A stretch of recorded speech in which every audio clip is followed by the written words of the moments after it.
This is the Lone Crater YouTube. We hope this video helps. In this video, I will show how to replace a golf cart battery.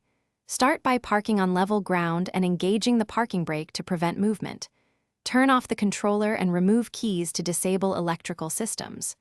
Open the battery compartment and inspect for corrosion, loose cables, and damaged cases.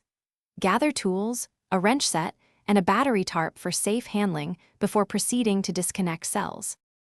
Begin by loosening and removing the positive terminal first, then the negative, to control arcing risk and maintain safety.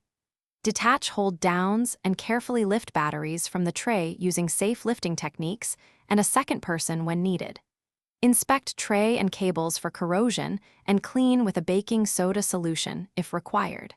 Store old batteries upright and move them to a recycling location promptly. Set new batteries into the tray, ensuring each cell orientation matches the labeled cables and manufacturer instructions.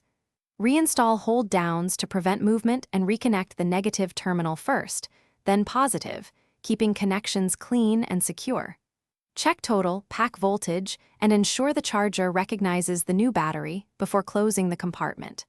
Finally, run a short test drive to confirm proper operation and watch for unusual sounds. Thanks for watching. Consider subscribing if we helped you.